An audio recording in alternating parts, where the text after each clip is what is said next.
Unang tikim. Unang tikim. Solid Duterte. Yan. Lods, good afternoon, good evening. Gandang tanghali sa inyong lahat mga Lodi. Balikan natin buffet dito Lods. Dati nakagawa na ako dito ng video, yung tour papunta dito, yung 15 real. Kung galing ka sa Blue Line, transfer ka lang ng Qasar Al Hukom. So dito ako dati. So balikan natin kung sulit pa rin ba yung pagkain nila. Kasi yung last time sulit, napakasulit yung exit dito. Ayan mga Lods, para makita nyo. Saka dito yung tulay, nakikita nyo yan mga Lodi, tulay. Yan. So dito tayo, tandaan nyo tong area. Yan mga Lodi, tandaan nyo. Makikita nyo lang boss, makikita nyo yan dito. So dito, yan, station yan sa likod, behind me. So tandaan nyo yan, mga Al Jaria. Ito Simisi na area to. So mabilis lang ang takbo. Kung gusto nyo ng murang pagkain, yung mga Filipino food na dito lang mga Lodi. Makita yan, Simisi na area.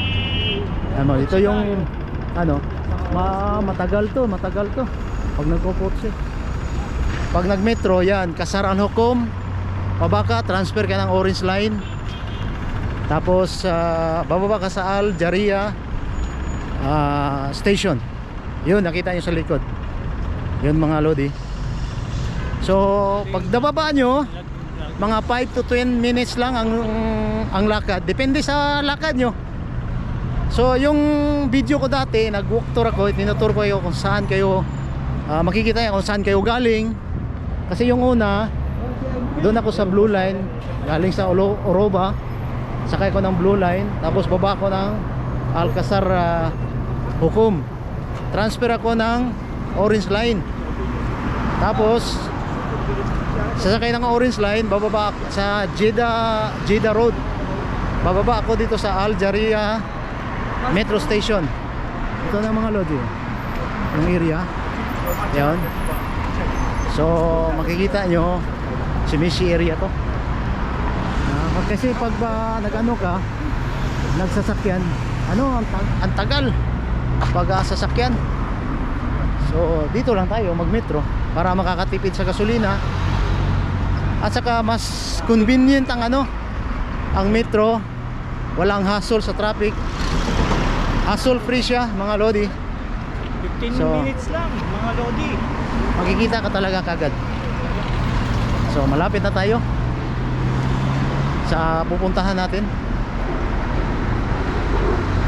Malapit na tayo mga ayan, ilang minutes na ba? Oh, 15. Yeah, tingnan mo yung oras. Yan, advance yan, 5 minutes, minus mo 5 minutes. Yan mga Lods. So kakain na naman tayo. I-try na naman natin ulit. Sulit pa rin ba yung pagkain na 15 real? Kasi yung pagpunta ko dito last Friday yata yun. So kung naalala, yung nakaraan pa, sulit talaga yung pagkain.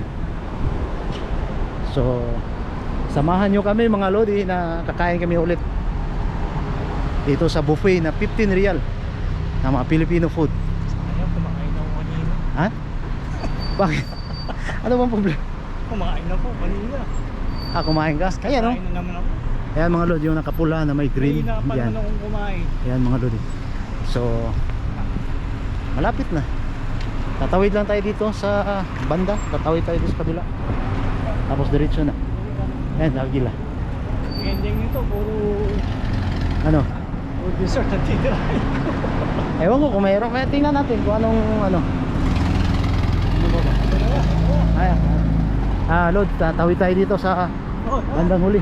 Tatawid tayo. Ayun. Tatawid tayo dito. Aji! Tatawid tayo dito sa area. Yan, Agila, the Filipino food. Yan mga Lods. Balikan natin. This is my second time nakakain ito. Tingnan natin sulit pa ba. Gamit lang ang metro. Ano? Agila Filipino Food Restaurant. Subok na naman tayo mga lodi. Tingnan natin sa loob. Oh, sulit pa rin ba? Bismillah. Ayos. Kain tayo. Kain. Ate.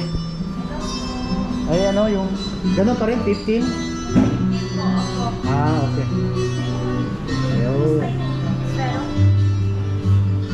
Ayun na. Meron pala dito. Yan, dessert. Ito yung mga pagkain. Kain kami yung dalawa. Yan. Ayan, kumakain ako. Yan. Ito yung dessert. Ayos lang.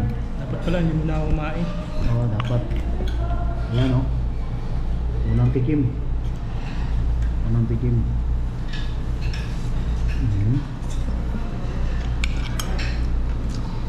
Sarap yung pagkain na kaysa dun sa kanina na. Ba yun? Doon? Saan? Kaysa ano? Kaysa Philippines? Ah. So okay na to, di ba?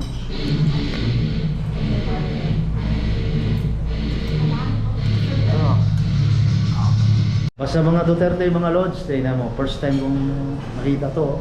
Pangalawang balik ko, ito ko nakita. Ito. Yun, yun. Yan mga Lods. Ganda. Yan yung view. Yan. Mga Duterte pala sa likod. Mga Duterte. Yan o. Sulit Duterte. Yan. Thank you sa inyong lahat, mga Lods.